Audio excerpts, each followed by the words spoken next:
বিগত বৰ্ষসমূহৰ দৰে এইবাৰো যোৰহাট জিলা প্ৰশাসনৰ উদ্যোগত উলহ মালহেৰে স্বাধীনতা দিৱস উদযাপন কৰা হ'ব। সেই উপলক্ষে যোৰহাট চৰকাৰী উচ্চতৰ মাধ্যমিক বহুমুখী বালক বিদ্যালয়ত পেৰেডৰ অনুশীলন অনুষ্ঠিত হৈছে আৰু মোৰ সহযোগীয়ে দেখুৱাইছে এয়া যোৰহাট চৰকাৰী উচ্চতৰ মাধ্যমিক বহুমুখী বালক বিদ্যালয়ৰ পৰিৱেশ আৰু এনেদৰে পেৰেডত অংশগ্ৰহণ কৰিছে অসম আৰক্ষী, অৰ্ধসামৰিক বাহিনী, ভাৰতীয় সেনাৰ লগতে স্কাউট গাইড আৰু NCCৰ ছাত্ৰ ছাত্ৰীসকলে এনেদৰে অংশগ্ৰহণ কৰা পৰিলক্ষিত হৈছে।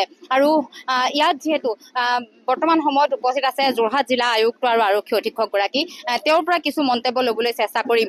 এইবাৰ যিহেতু পূৰ্বৰ দৰে যোৰহাটতো উলহ মালহেৰে স্বাধীনতা দিৱস উদযাপন কৰিবলৈ লোৱা হৈছে, যোৰহাটত কেনেধৰণৰ কাৰ্যসূচী লোৱা হৈছে সেই সন্দৰ্ভত মই জিলা আয়ুক্ত আৰু আৰক্ষী অধীক্ষকগৰাকী যিহেতু উপস্থিত আছে, মই তেওঁলোকৰ পৰা কিছু মন্তব্য ল'ম। পুনৰবাৰ কৈছোঁ, এনেদৰে এতিয়া অৰ্ধসামৰিক বাহিনী, অসম আৰক্ষী, ভাৰতীয় সেনা, স্কাউট গাইড আৰু NCCৰ আচলতে সদস্যসকলে এনেদৰে ইয়াত পেৰেডত অংশগ্ৰহণ কৰা পৰিলক্ষিত হৈছে। পূৰ্ণ প্ৰস্তুতি বুলি ক'ব লাগিব, পূৰ্ণ প্ৰস্তুতি চলিছে স্বাধীনতা দিৱসৰ।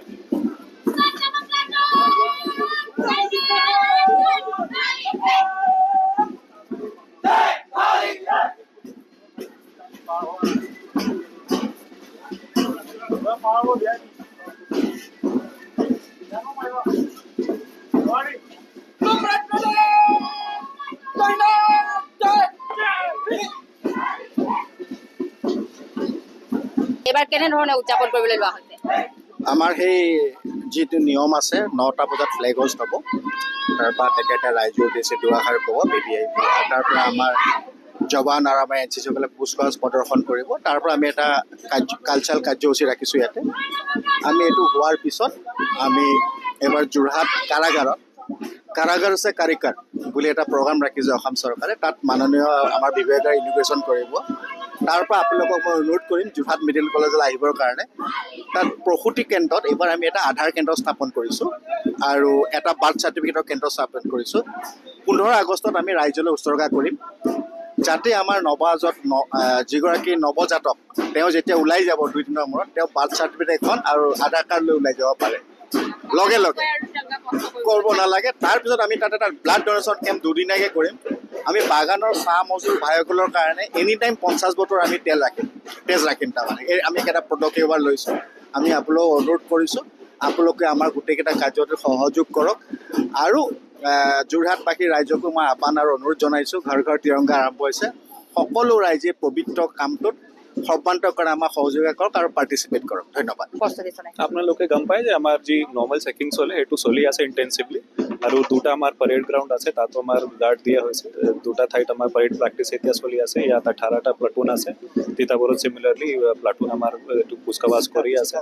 আৰু ৰাইজক মই আহ্বান জনাইছোঁ যে তেওঁলোকে এইটো যিমান বহুলভাৱে আহি ইয়াত পৰেড চাবলৈ আহিব পাৰে, তেওঁলোকে আহে। নিৰাপত্তা আমাৰ ভালকৈ চলি আছে। এতিয়ালৈকে আমাৰ ডিষ্ট্ৰিক্টত এনেকৈ ইনপুট নাই, কিন্তু আমি সদায় সতৰ্ক থাকোঁ আৰু কেতিয়াও আমি কমপ্লেচেণ্ট নহওঁ। সেই মৰ্মে আমাৰ চেকিং আৰু পেট্ৰলিং চলি আছে। যোৰহাটৰ সীমামূৰীয়া অঞ্চলত দৈনিক চলে গোটেইখিনি অঞ্চলত আমাৰ BOP আছে, BOPত চেকিং চলি আছে। আৰু যিমান আমাৰ অহা যোৱা মানে ডিষ্ট্ৰিক্টৰ পৰা বাহিৰ যোৱা বা অহা ৰাস্তা আছে, তাতো আমাৰ চেকিং চলি আছে।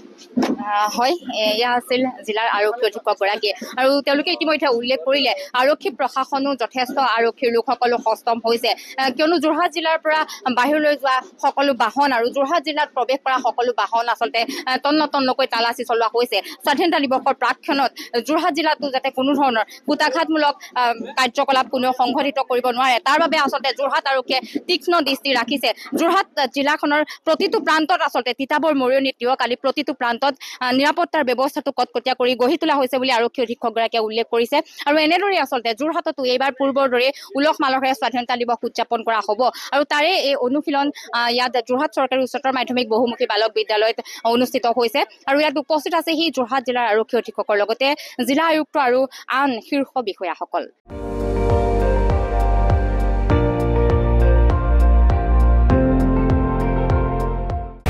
আপুনি চাই আছে ND24, সৰ্বশ্ৰেষ্ঠ নহয় সৰ্বোত্তমৰ দৌৰ।